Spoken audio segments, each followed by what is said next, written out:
এই মুহূর্তে আমরা দাঁড়িয়ে রয়েছি এমন এক সময়ের দোরগোড়ায়, যখন পৃথিবীর অভ্যন্তর থেকে আসে একের পর এক কম্পনের সংকেত। বঙ্গোপসাগরে মাত্র কয়েক ঘন্টা আগে পরপর দুটি শক্তিশালী ভূমিকম্প আঘাত হেনেছে। রাজধানী দিল্লিতেও মাত্র কিছুদিন আগে কেঁপে উঠেছিল মাটি। বিজ্ঞানীরা বলছেন এ যেন আগাম বার্তা, আসন্ন দুর্যোগের অশনি সংকেত।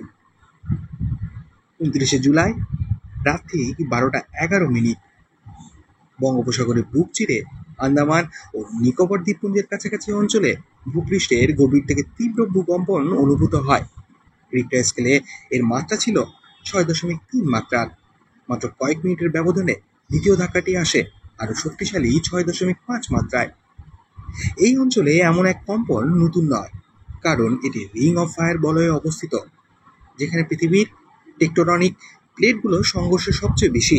তবে বিশেষজ্ঞরা বলছেন এই ভূমিকম্পের ধরন ও পরপর দুটি কম্পনের ফ্রিকোয়েন্সি ভবিষ্যতের বড়সড় বিপদের ইঙ্গিত দিচ্ছে। কিন্তু আশ্চর্যের বিষয়, এমন শক্তিশালী দুটি ভূমিকম্প সত্ত্বেও ভারতীয় আবহাওয়া অধিদপ্তর বা প্যাসিফিক সুনামি ওয়ার্নিং সেন্টার থেকে কোনো সুনামি সতর্কতা জারি করা হয়নি।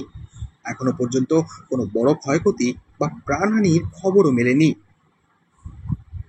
তবে শান্ত অবস্থার মধ্যে লুকিয়ে রয়েছে এক অদৃশ্য ভয়।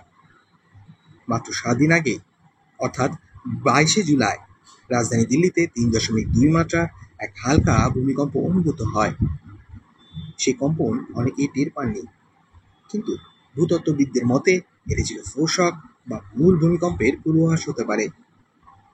এই পটভূমিতে 29শে জুলাই থেকে 1 আগস্ট পর্যন্ত এনসিআর তথা দিল্লি, গুরগাঁও, নয়ডা এবং পার্শ্ববর্তী অঞ্চলে শুরু হয়েছে দুর্যোগ প্রস্তুতি মহড়া। NDRF, Delhi police, civil defence ও বিভিন্ন বিদ্যালয় ও অফিস মিলিয়ে বড়সড় পর্যায়ে সচেতনামূলক প্রশিক্ষণ চলছে। এদিকে শুধু ভারত নয়, এর মধ্যে গোটা বিশ্ব জুড়েই ভূমিকম্পের প্রবণতা বেড়েই চলেছে। জাপানের হোক্কাইডো অঞ্চল এবং দক্ষিণ প্রশান্ত মহাসাগরের সামোয়া দ্বীপপুঞ্জেও সম্প্রতি মাঝারি মাত্রার ভূমিকম্প হয়েছে।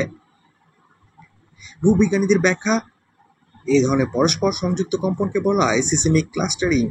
একটি অঞ্চলের টেকটনিক চাপ অন্য অঞ্চলকেও প্রভাবিত করতে পারে। এটি ভূপৃষ্ঠের ভারসাম্য নষ্ট হওয়ার লক্ষণ। বিশেষজ্ঞরা বলছেন ভারতীয় উপমহাদেশ, বিশেষ করে হিমালয় অঞ্চলে ভয়াবহ ভূমিকম্পের আশঙ্কা বহুদিন ধরে রয়েছে। এই ধরনের ছোট ছোট ভূকম্পন ভবিষ্যতের বৃহৎ ভূমিকম্পের পূর্ব সংকেত হিসেবে দেখা যেতে পারে।